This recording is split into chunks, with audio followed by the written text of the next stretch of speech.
በ2026 የዓለም እግር ኳስ ዋንጫ ታሪክ መሰራቱ ቀጥሏል። እኛም እያየን ነው። ክርስቲያኖ ሮናልዶ የዓለማችን የመጀመሪያውም ብቸኛውም ሰው ሆኗል በ6 የዓለም ዋንጫዎች ጎል ማስቆጠር የቻለ።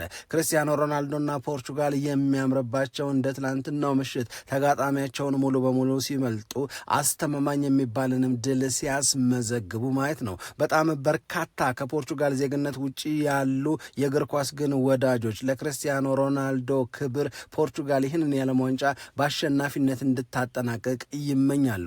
ምክንያቱም ክርስቲያኖ ሮናልዶ CR7 የዓለም እግር ኳስ ላይ የዋለ ውለታ ባለፉት 20 ምናምን ዓመታት የነበረውን ታላቅ የሚባል ፐርፎርማንስ የዓለም ሻምፒዮን ሳይሆን እንዲያጠናቀቅ አይፈልጉም። ክርስቲያኖ ሮናልዶ ይገባዋል ብለው ይሞግታሉ፣ ይገባዋል ብለው ይመኛሉ። ክርስቲያኖ ሮናልዶ የዓለም ሻምፒዮን ሆነም አልሆነም፣ ክርስቲያኖ ሮናልዶ የዓለም ዋንጫን አሸነፈም አላሸነፈም የታሪክ ባለቤት መሆኑን ግን ቀጥሏል። ማንም ከዚህ በፊት አድርጎት የማያውቀውን በ6 የተለያዩ የዓለም ዋንጫ ጨዋታዎች ወይም በ6 የተለያዩ ዓለም ዋንጫዎች ላይ ጎል በማስቆጠር ክርስቲያኖ ሮናልዶ ብቸኛው ሰው ነው። እዚህ ዝርዝር ውስጥ ፔሌንም ማራዶናንም ሜሲንም ወይም ሮናልዶ ሉዊስ ናዛሪዮ ዴሌማንም አናገኝም። ክርስቲያኖ ሮናልዶን ብቻ CR7ን ብቻ ነው በዚህ ረገድ የምናነሳው። ይሄ ታሪክ ሲሰራ ነበርን አይተናል። አሁን ፖርቹጋል የዓለም ዋንጫን ለማሸነፍ እንዲረዳት ከደጅ ያለውን ጉዳዩን መፍታት እንዲህ እንደ ትላንትናው ያለ ዶሚኔት የምታደርግበትን አስተማማኝ ውጤት የምታመጣበትን ፐርፎርማንስ ማሳየት ይጠበቅባታል። ክርስቲያኖ ሮናልዶ ጨዋታው ካበቃ በኋላ ወደ ካሜራው ዞሮ ተመልሻለሁ የሚል መልእክትን አስተላልፏል። አያም ባክ። ከየት ነው ክርስቲያኖ ሮናልዶ የተመለሰው የሚል ጥያቄን አንስተው ባለሙያዎች እየተነጋገሩም ይገኛሉ። በእርግጥ ክርስቲያኖ ሮናልዶ ተመልሻለሁ ሲል ምን ማለቱ ነው? ይህንንና ሌሎች ጉዳዮችን በዚህ ፕሮግራም ወደ እናንተ እናደርሳለን። ደግሞ በሌላኛው እና የአሰልቺነት ስሜትን የፈጠረው የእንግሊዝና የጋና ብሔራዊ ቡድን ጨዋታ ላይ እጅግ አነጋጋሪ የሆነው ጉዳይ የእንግሊዝ ብሔራዊ ቡድን ደጋፊዎች ቶማስ ፓርቴ ላይ ያሰሙት የነበረው ተቃውሞ፣ ስፔንሰር የሚባለው የእንግሊዝ ብሔራዊ ቡድን ተጫዋች የቶማስ ፓርቴን እጅ ለመጨበጥ ፈቃደኛ አለመሆኑ ነው። እንዲህ ይደረጋል ወይ? እንግሊዝ ለምንድን ነው ቶማስ ፓርቴ ላይ እንዲህ ያለ የመረረን አቋም የያዘችው የሚለውን እናነሳና ይሄስ አቋም ልክ ነው ወይ የሚለውንም እንጠይቃለን። ደግሞ በዝውውር ገበያው በጣም ብዙ አዳዲስ ነገሮች እየተሰሙ ይገኛሉ። ያልተጠበቁ ነገሮችም ለመከናወን ከጫፍ ደርሰዋል። ቶተንሃም ሆትስፐርስ የብዙ ሚዲያዎችን ይቅርታ ሊያገኝ የሚገባበት አንድ ዝውውር በቅርቡ ሊጠናቀቅ ነው ሲባል ሌሊቱን ሰማን። ቶናሊ የቶተንሃም ሆትስፐርስ ተጫዋች ለመሆን ሁሉም ነገር አሁን ከጫፍ ደርሷል። ለዚህ ተጫዋች ዝውውር እስከ 90 ሚሊዮን ፓውንድ ድረስ ቶተንሃም ወጪ ሊያደርግ ነው። አሁንም ከማንቸስተር ዩናይትድ ጋር ፈርናንዴዝን ለማስፈረም በሚደረገው ጥረት ቶተንሃም ሆትስፐርስ አለሁበት እያለ ነው። የቶናሊን ዝውውር የሚጨርስ ከሆነ ቶናሊን ለማስፈረም ቶተንሃም ሆትስፐርስ ጥረት እያደረገ ነው ሲባል ጀምሮ የነበረውን የአይሆንምን ስሜት የማሾፍን አስተያየት አልፎ ተሻግሮ ቶናሊን አሳምነው ከኒውካስል ዩናይትድ ጋራም ተስማምቶ ተጫዋቹን የራሱ ሊያደርግ ነው። በሱና በማቲያስ ፈርናንዴዝ መካከል ጥምረት በመፍጠር የእንግሊዝ ፕሪሚየር ሊግ ምርጥ የመሃል ክፍል አላቸው ከሚባሉት ክለቦች መካከል አንዱ ለመሆን ቶተንሃም ሆትስፐርስ እየሰራ ነው። ዩናይትድን መሞገቴን እቀጥላለሁ ብሏል። በዚህ ጉዳይ ላይ የሰማናቸውን አዳዲስ ነገሮች ወደ እናንተ እናደርሳለን። ስለ ብራድሌ ባርኮላ፣ ስለ ሞርጋን ሮጀርስ፣ ስለ ሁሊያን አልቫሬዝ እንደዚሁም ደግሞ ማንቸስተር ዩናይትድ ባስፈረመው ስንል ስለነበረው ስለ ሉዊስ ሃል አዳዲስ ነገሮች ሰምተናልና እነሱንም ወደ እናንተ እናደርሳለን። ሰላም ጤና ይስጥልን፣ እንደምናላችሁ የተከበራችሁና የተወደዳችሁ የሸገር ስፖርት ዊዝ አበበ ግደይ የዩቲዩብ ቻናል ቤተሰቦቻችን በያላችሁበት እጅግ አስደሳች ጊዜን እያሳለፋችሁ እንደሆነ ተስፋ እናደርጋለን። መልካሙን ሁሉ ለናንተ እንመኛለን። ታዲያ ይህንን ሸገር ስፖርት ዊዝ አበበ ግደይ የሚለውን የእኛን የዩቲዩብ ቻናል ሰብስክራይብ አድርጉ፣ የደውል ምልክቱን ተጫኑት፣ ሊንኩን ለሌሎች አጋሩና በተከታዮች ቁጥር እንድንበዛ የምንሰራቸው ፕሮግራሞችም ብዙ ሰዎች ጋር መድረስ እንዲችል ማገዛችሁን ቀጥሉ። እስካሁን ላበረታችሁን አቅም፣ ጉልበት፣ ድጋፍ ለሰጣችሁን በሙሉ የላቀ ምስጋናችን ይድረሳችሁ እንላለን። ከልብ እናመሰግናለን። ቀዳሚ የምናደርገው ጉዳይ ክርስቲያኖ ሮናልዶን ፖርቹጋልን በፖርቹጋል ብሔራዊ ቡድን ዙሪያ ሰሞኑን ሲሰሙ የነበሩት የማያስደስቱም የማይበጁም ወሬዎችና ትላንትና በፖርቹጋል ብሔራዊ ቡድን የታየው እንቅስቃሴ ፖርቹጋል ያስመዘገበችው ውጤት ክርስቲያኖ ሮናልዶ ታሪክ የሰራበት አጋጣሚ እንደገና በጎል ማስቆጠሩ የተመለሰበትን ክስተት ዓለም አይቷል። ክርስቲያኖ ሮናልዶም አይ አም ባክ ብሏል። ተመልሻለሁ እያለ ነው። ከየት ወዴት ነው ክርስቲያኖ ሮናልዶ እየተመለሰው? አስቀድመን ክርስቲያኖ ሮናልዶ የታሪክ ባለቤት ሆኗልና እኛም ታሪክ ሲሰራ አይተናልና እሱን እንናገር። ክርስቲያኖ ሮናልዶ የዓለማችን የመጀመሪያው እግር ኳስ ተጫዋች የመጀመሪያው ሰው ሆኗል። በ6 የተለያዩ የዓለም ዋንጫዎች ጎል ያስቆጠረ ይሄ የክርስቲያኖ ሮናልዶ 6ኛ የዓለም ዋንጫ ተሳትፎ ነው። በተሳተፈባቸው የዓለም ዋንጫዎች ሁሉ ጎልን አስቆጥሯል። ይሄንን ፔሌም ማራዶናም ሌሎችም በዓለም ዋንጫው ላይ የገዘፈ ታሪክን የሰሩ የገዘፈ ውጤትንና ድልን ያስመዘግቡ ማድረግም ማሳካትም አልቻሉም። ሊዮኔል ሜሲ 6 የዓለም ዋንጫዎች ላይ ተሳትፏል። ነገር ግን በ6ቱም ቢያንስ 1 ጎልና ከዛ በላይ አላስቆጠረም። ክርስቲያኖ ሮናልዶ ብቻ ነው የዚህ ታሪክ ባለቤት የሆነው። ይሄ ታሪክ ትላንት ተሰርቷል። ክርስቲያኖ ሮናልዶ እና የክርስቲያኖ ሮናልዶ ወዳጆች አሁን በተሻለ እና በተነቃቃ ስሜት በዓለም ዋንጫው ላይ በቀጣይ ጨዋታዎች ላይ የተሻለ ነገር እያደረጉ ስለመቀጠል ያስባሉ።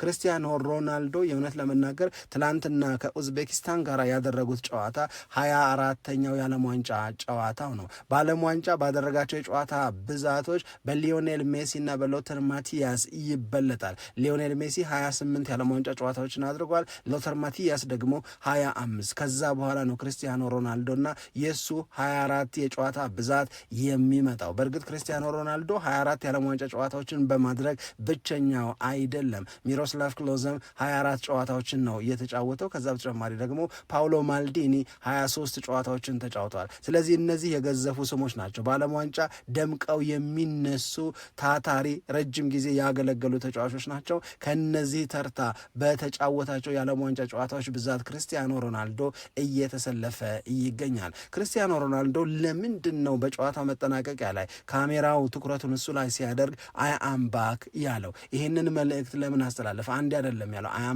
አይ አም ባክ ብሏል። ተመልሻለሁ ብሏል። ተመልሻለሁ ካለ በኋላ የሚቀጥለው የምድብ ማጣሪያ የመጨረሻ ጨዋታ ከኮሎምቢያ ጋር ነው የሚደረገው። ከዛ በኋላ ፖርቹጋል በጥሎ ማለፍ የምታደርጋቸው ጨዋታዎች ላይ እርግጥ የተሻሻለውን እንደ በፊቱ እየቀለለውና እየቀለደ ጎል የሚያስቆጥረውን ለፖርቹጋል የሚበጅ እንቅስቃሴ የሚያደርገውን ክርስቲያኖ ሮናልዶን እናያለን ወይ ነው። ይህንን ምናልባት የክርስቲያኖ ሮናልዶን የተመልሻለሁ መልእክት ግራ ያጋባቸው ሰዎች ክርስቲያኖ ሮናልዶ አያም ባክ ሲል የሰማሁት ያየሁት መሰለኝ፣ ነገር ግን ከየት ወዴት እንደሚመለስ ለማወቅ ተረድቻለሁ ብለውም ሲጽፉ ተቸግሬያለሁ ብለው ሲጽፉም አይተናል። ይህንን መቸገር ምን አመጣው? ይሄ ግልጽ ይመስለኛል የክርስቲያኖ ሮናልዶ መልስ። ምክንያቱም ሰሞኑን የመጀመሪያውን የክርስቲያኖ ሮናልዶን እና የዲሞክራቲክ ሪፐብሊክ ኮንጎን ፖርቹጋል ከኮንጎ ጋር ባደረገችው ጨዋታ ላይ የታየውን ደካማ እንቅስቃሴ 25 ጊዜ ብቻ ኳስ መንካቱን፣ ምንም ኢላማውን የጠበቀ ሙከራ ሳያደርግ መቅረቱን፣ ጎል አለማስቆጠሩን አንስቶ ዓለም ሲተቸው ነበር። ይሄ ሰው በቃው የክርስቲያኖ ሮናልዶ መኖር ፖርቹጋልን ይጠቅማል ወይንስ ደግሞ እየጎዳት ነው የሚል አናሊሲስ ሲሰጥ ነበረ። እንደነዚህ ያሉ አናሊሲሶች በሚሰሩበት ጊዜ ተደጋግሞ ሲነገር የነበረው ነገር ክርስቲያኖ ሮናልዶ በ10 የፉክክር ጨዋታዎች ለፖርቹጋል ብሔራዊ ቡድን ጎል ማስቆጠር አልቻለም ነው። ስለዚህ እንዲህ ባለ ውጤታማነቱ በቀነሰበት ሁኔታ ውስጥ ለምንድን ነው ማርቲኔዝ የፖርቹጋል ብሔራዊ ቡድን አሰልጣኝ 90 ደቂቃ የሚያጫውቱት የሚል አስተያየት የሚል ትችት ሲሰነዘር ነበረ። ስለዚህ ለ10 ጨዋታ ጎል ማስቆጠር እንዳቃተው ተደርጎ ሲነገር ስለነበረ አሁን ደግሞ ጎል ስላስቆጠረ ጎል ማስቆጠሩን ተከትሎ ተመልሻለሁ ከዚህም በኋላ ይቀጥላል ብሎ ቢናገር ክርስቲያኖ ሮናልዶ አይ ቲንክ ትክክልም ነው አንደርስታንድ ለማድረግ ነገሩን ለመረዳትና ለመቀበል ከባድ አይደለም። ስለዚህ ምናልባት የክርስቲያኖ ሮናልዶን መመለስ ከዚህ በኋላ ከኮሎምቢያ ከዛ በኋላ በራውንድ ኦፍ 32 ራውንድ ኦፍ 16 እና ኳርተር ፋይናል ሰሚ ፋይናል ላይ ፖርቹጋል እየገሰገሰች የምትሄድ ከሆነ በዛ ጨዋታዎች ላይ የሚኖረውን ውጤታማነት እያዩና እየለኩ ብዙ መነጋገር የሚቻል ይመስለኛል። በእርግጥ ክርስቲያኖ ሮናልዶ ትላንትና ሃትሪክ መስራት እና ከዛም በላይ ጎል ማስቆጠር የሚችልበት አቅምም አጋጣሚም ነበረው። ያስቆጠራቸው ቆንጆ ጎሎች አሉ፣ ደግሞም እንደገና የባከኑበትም አጋጣሚዎች አሉ። ክርስቲያኖ ሮናልዶ ላይ የሚታየው ተጨማሪ ጎል የማስቆጠር ጉጉት፣ የማስቆጠር ፍላጎት አሁንም ልጁ ከራሱ ብዙ የሚጠይቅ ብዙ ማድረግ አለብኝ ብሎ የሚያምን ያንን ባላደረገ ጊዜ ደግሞ የሚቆጨው ነው። ክርስቲያኖ ሮናልዶና ፖርቹጋል እድላቸው ተመልሷል። ሰላማቸውስ ብለን ደግሞ መጠየቅ ያለብን ይመስለኛል። ምክንያቱም ስለ ፖርቹጋል፣ ስለ ክርስቲያኖ ሮናልዶ እና ስለ ሌሎችም የብሔራዊ ቡድኑ ተጫዋቾች በደጅ በኩል የሚሰሙት ነገሮች ደስ አይሉም። እኛ እንወክላቸዋለን፣ ወገንተኝነት አለን ለሚሏቸው ሰዎች ከተጫዋቾቹ ውጪ የሆኑ ቤተሰብ ናቸው የሚባሉ ወይም በስራ የሚገናኙ በሙሉ አንዳቸው በሌላቸው ላይ ሐሳብን፣ ትችትን፣ ወቀሳን ይሰነዝራሉ። ይሄ ለፖርቹጋል፣ ይሄ ለክርስቲያኖ ሮናልዶ አይበጅም። የሚሻለው ነገር ክርስቲያኖ ሮናልዶና ፖርቹጋል ተስማምተው እጅ ለእጅ ተያይዘው በዓለም ከፍ ብለው የዓለም ዋንጫውን ከፍ አድርገው እንዲያነሱ ማድረግ ነው። ትላንት ተሳክቶላቸዋል። ይህንን ስኬት ማስቀጠል ደግሞ በቀጣዮቹ ጨዋታዎች ላይ ይጠበቅባቸዋል። CR7 ክርስቲያኖ ሮናልዶ የታሪክ ባለቤት ሲሆን አዲስ ሪከርድንም ሲያስመዘግብ ነበርንና አይተናል። ሁለተኛው ጉዳያችን የሚሆነው በዓለም ዋንጫው የእንግሊዝና የጋና ጉዳይ ነው። የቶማስ ፓርቴ ነገር በነገራችን ላይ ጨዋታው በጣም አሰልቺ ነበረ። 0-0 ነው ያለቀው።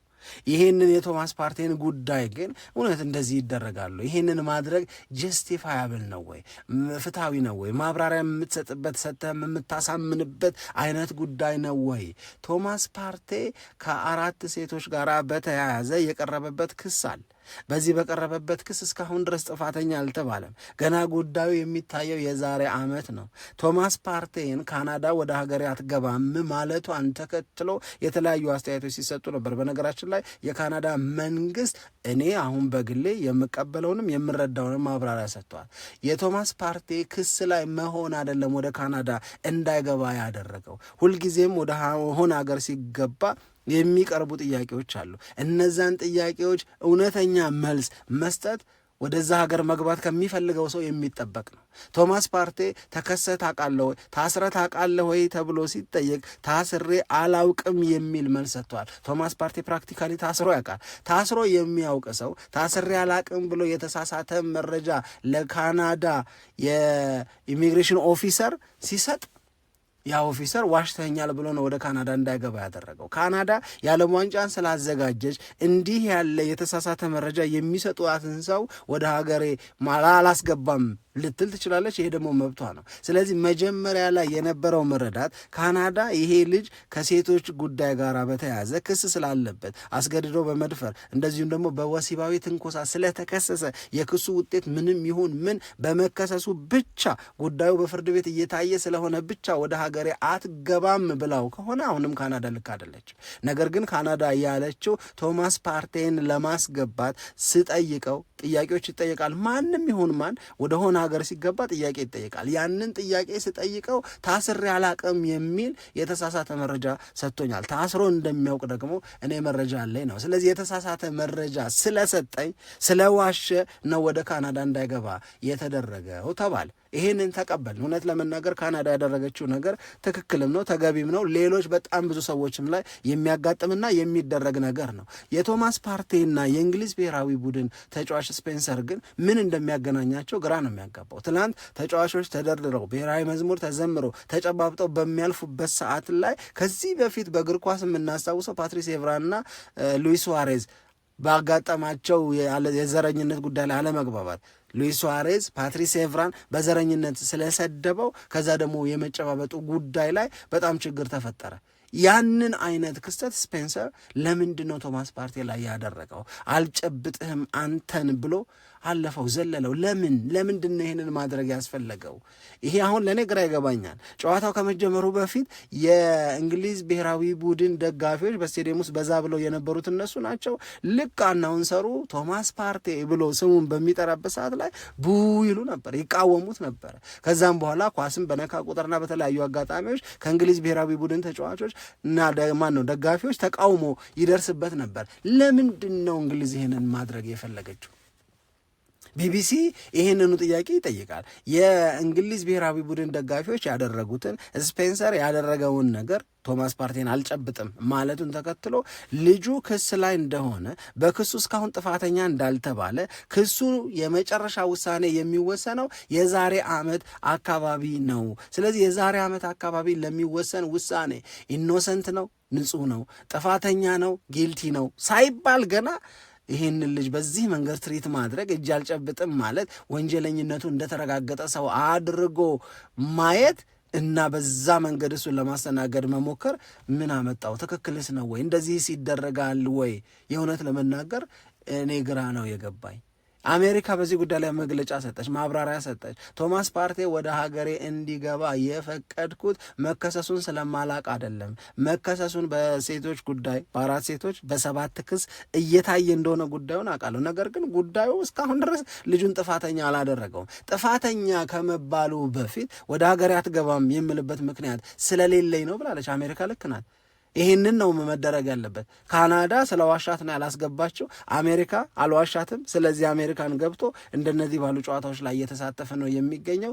የእንግሊዝ ብሔራዊ ቡድን ደጋፊዎችና ከተጫዋቾቹ መካከል አንዱ ስፔንሰር እጅህን አልጨብጥም ብሎ ቶማስ ፓርቴን እንደ ነውረኛ ማየት ጥፋተኝነቱ ከመረጋገጡ በፊት ምን አመጣው? ልክስ ነው ወይ የሚል ጥያቄን የሚያስነሳ ነው። የእውነት ለመናገር እንደዚህ እንደሚደረግ አላቅም።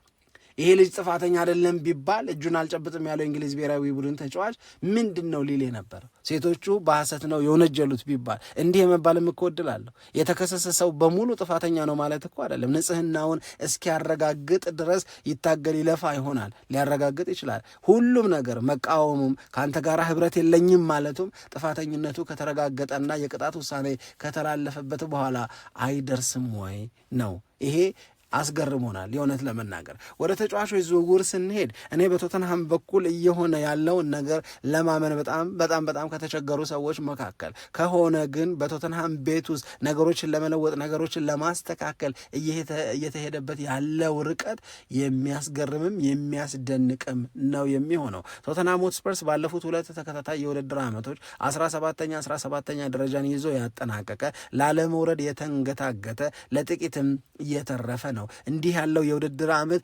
እንዲደገም አይፈልጉም። ስለዚህም ደዘርቢ ሙሉ ኃላፊነት ተሰጥቷቸዋል። በጣም በርካታ ዝውውሮችን ያከናውናሉ። የቶተንሃም የዘንድሮ እቅድ 7 ወይም 8 አዳዲስ ተጫዋቾችን ወደ ቡድናቸው መቀላቀል ነው። ስለዚህ እስካሁን ድረስ ቫን ሄክን አስፈርመዋል። እንደነ አንዲ ሮበርትሰን አይነት ተጫዋቾችን አስፈርመዋል። እንደነዚህ ያሉ ተጫዋቾችን ማስፈረም ግን በቂ አይደለም። ቶተንሃም አጥቂ ክፍሉንም መሀል ክፍሉንም የማጠናከርን ስራ ይሰራል። ለዚህ ደግሞ አስፈላጊ የሚባለውን ገንዘብ በጅቶ እየተንቀሳቀሰ ነው የሚገኘው። ቶተንሃም ላይ ካሉት ክለቦች ጋር ወደ አውሮፓ ቻምፒዮንስ ሊግ ለመግባት የሚፎካከር እንጂ እንደገና ላለ መውረድ ሲውተረተር የምታዩት መሆን የለበትም ነው እና ሌሊቱን በቶተንሃም ሆትስፐርስ እና በሳንድሮ ቶናሊ መካከል ሙሉ በሙሉ ስምምነት ላይ ተደርሷል ሲባል ሰምተናል። እንደዚሁም ኒውካስል ዩናይትድ ከቶተንሃም እየቀረበ ያለውን ጥያቄ ሊቀበለው ነው። በቶተንሃምና በኒውካስል መካከል ስምምነት ተደረሰ ሲባል ልትሰሙ ነገሮች አሁን ከጫፍ ደርሰዋል ብለዋል። በጣም ብዙ ሚዲያዎች ናቸው ይህንን እየነገሩን የሚገኙት። ለዚህ ተጫዋች ዝውውር ቶተንሃም ሆትስፐርስ 90 ሚሊዮን ፓውንድ በቀጥታ የሚከፈል ከዛ በኋላ ደግሞ በአድኦንስ የሚጨመርን ክፍያ ለኒውካስል ዩናይትድ ለመፈጸም ፈቃደኛ ሆኗል ነው የተባለው። ስለዚህ ቶተንሃም ሆትስፐርስ ከዚህ በፊት ሳንድሮ ቶናሊን ለማስፈረም ፍላጎት አለው። ከተጫዋቹም ጋር ውጤታማ ንግግር አድርጓል ሲባል አምኖ ለመቀበል እንደምንቸገር ገልጸን ነበር። አሁን ተራው የኛ ነው። ቶተንሃም ሆትስፐርስን ይቅርታ ለመጠየቅ የእውነት ለመናገር አሁን ሊያደርገው ከጫፍ ደርሰዋል። የቶተንሃም ሆትስፐርስ ትልቁ አምቢሽን ትልቁ ጉጉት መሀል ክፍሉ ላይ ሳንድሮ ቶናሊን ማስፈረም ብቻ አይደለም። ከዛ ይልቅ ቶተንሃም ሆትስፐርስ ማቲያስ ፈርናንዴዝንም እዚህ ዝውውር ላይ ማካተትና ሁለቱም ተጫዋቾች አንድ ላይ ማጣመር ይፈልጋል። ይሄም በእንግሊዝ ፕሪሚየር ሊግ የተሻለ ምርጥ የመሃል ክፍል አላቸው ከሚባሉ ክለቦች መካከል ቶተንሃም ሆትስፐርስን አንዱ ያደርገዋል። ግን ትልቅ ፈተና አለበት። ማቲያስ ፈርናንዴዝን ማግኘት በጣም አስቸጋሪ ነው እና ሌሊቱን ከሳንድሮ ቶናሊ ጋር በተያዘ መረጃውን ያጋሩት እነዚሁ ሚዲያዎች ማቲያስ ፈርናንዴዝን ለማስፈረም ከዌስትሃም ዩናይትድ ማንቸስተር ዩናይትድን በልጦ ዝውውሩን በድል ለማጠናቀቅ ቶተንሃም ሆትስፐርስ ተስፋ አልቆረጠም። አሁንም ተከታታይ ጥረቶችን ያደርጋል። ዩናይትድ ለማቲያስ ፈርናንዴዝ የሚያቀርበውን ያህል የዝውውር ገንዘብ ለማቅረብም ቁርጠኛ ነን ብለዋል ቶተንሃም ሆትስፐርሶች። ምናልባትም ማንቸስተር ዩናይትድ ከሚከፍለው በላይ ለመክፈልም ዝግጁዎች ነን ብለዋል። ይህን ያህል ኮሚትድ ሆነው ሳንድሮ ቶናሊንና ማቲያስ ፈርናንዴዝን አንድ ላይ ለመጠቀም አንድ ላይ የራሳቸው ለማድረግ ቶተንሃም ሆትስፐርሶች በመጪዎቹ ቀናት የማይፈነቅሉት ድንጋይ የለም ይላሉ። ነገር ግን እነዚሁ ዘገባዎች አሁንም ማቲያስ ፈርናንዴዝን ከማስፈረም አንጻር ማንቸስተር ዩናይትድ ፍጹም የሚባለው የበላይነት አለው ይላሉ። በማቲያስ ፈርናንዴዝ እና በማንቸስተር ዩናይትድ መካከል ስምምነት ላይ መደረሱን የሚያስታውሱት እነዚህ ዘገባዎች ለቶተንሃም ሆትስፐርስ ማን ዩናይትድን በማቲያስ ፈርናንዴዝ ዝውውር ዙሪያ ማሳመን በጣም ከባድ ሊሆን ይችላል። ስለዚህ ቶተንሃም ሆትስፐርስ ማቲያስ ፈርናንዴዝን እየሞከረ ነገር ግን ደግሞ በተመሳሳይ ከዛ ውጭ ያሉ አማራጮችንም ማሰብ ሳይኖርበት አይቀርም የሚል አስተያየትንም ሰጥተዋል። ማንቸስተር ዩናይትድን ካነሳን ማንቸስተር ዩናይትድ የመሃል ክፍሉን ለማጠናከር አጥቂው ክፍል ላይ ለመስራት የሚያደርጋቸው ጥረቶች እንደተጠበቁና እንዳሉ ሆነው የሉክ ሻውን ተተኪ ከሉክ ሻው ጋር የሚፎካከር ይሆንልኛል ያለውን ሉዊስ ሃልን ከኒውካስል ዩናይትድ ለማስፈረም ፍላጎት እንዳለው እዛም ላይ ጥረት እያደረገ እንደሆነ በተደጋጋሚ ሲነገር ቆይቷል። ትላንት ሌሊት ግን የሰማ ነው ማን ዩናይትድ በሉዊስሃል ላይ የነበረውን ፍላጎት አሁን ወደ ጎን አድርጎታል። ለዚህ ክረምት ይቅርብኝ ብሏል። ምናልባት በቀጣዮቹ ጊዜያቶች ከምመለስባቸው ጉዳዮች መካከል አንዱ እንዲሆን ወስኛለሁም እፈልጋለሁም ብሏል ነው የተባለው። ማንቸስተር ዩናይትድ እንግዲህ ሉዊስ ሃል ማንቸስተር ዩናይትድን በደንብ አድርገው ከሚያሻሽሉ ዛሬን ብቻ ሳይሆን ነገንም በሱ ላይ ተማምነው እንዲገነቡ የሚያደርግ የተለየ አቅም ያለው የኒውካስል ዩናይትድ ተጫዋች ነው። ተጫዋቹም የማንቸስተር ዩናይትድ የመሆን ከፍተኛ ፍላጎት አለው። አሁን ለጊዜው በደንብ አልተገለጸም፣ በደንብ አልተብራራም። ነገር ግን ዴይሊ ሜይል እንደሚናገረው ማንቸስተር ዩናይትድ ራሱን ከሉዊስ ሃል ዝውውር ውጭ አድርጓል። በዚህ ተጫዋች ላይ ያለውን ፍላጎት ትቶታል። ለጊዜው ለዚህ ክረምት ይቅርብኝ፣ ሌሎቹ ትኩረቶች ላይ የበለጠ መስራት እፈልጋለሁ ስለማለቱ ነው እየተነገረን የሚገኘው። ሁሊያን አልቫሬዝን በተመለከተ አሁንም ብዙ የተቀየረ ነገር የለም። ሁሊያን አልቫሬዝ መሆን የሚፈልገው የባርሴሎና ተጫዋች ብቻ ነው። አትሌቲኮ ማድሪድ ለባርሴሎና ተጫዋቹን መሸጥ አይፈልግም።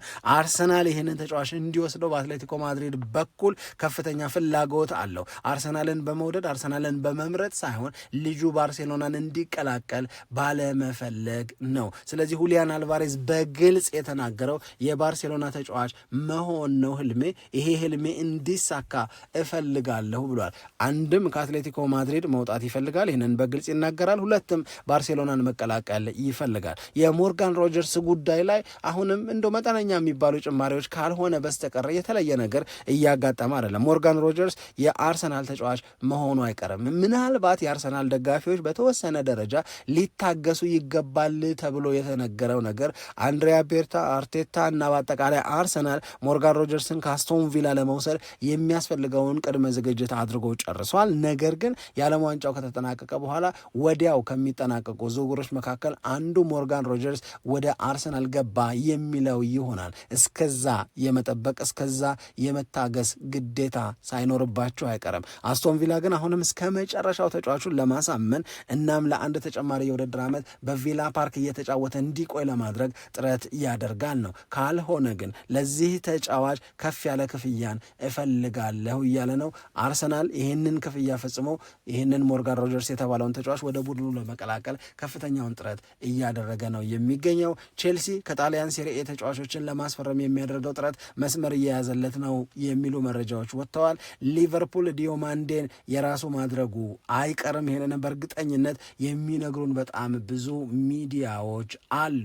ለማንኛውም ሌሎች ብዙ የምንነጋገርባቸው በመደበኛው ፕሮግራማችን ላይ ስንገናኝ የምናነሳቸው ጉዳዮች ይኖሩናል። እናንተም እንድንነጋገር የምትፈልጓቸው ጉዳዮች ካሉ ስሜቶቻችሁን ላኩልን፣ ጥያቄዎቻችሁንም ደስ ብሎን እናስተናግዳለን። ታዲያ ይህንን የእኛን ቻናል ሰብስክራይብ አድርጉት፣ የደውል ምልክቱን ተጫኑት፣ ሊንኩንም ለሌሎች ማጋራታችሁን አትርሱ እንላለን። ለድጋፋችሁም ከልብ እናመሰግናለን። ሰላም ለእናንተ ይሁን። ኢትዮጵያ ለዘለዓለም ትኖር።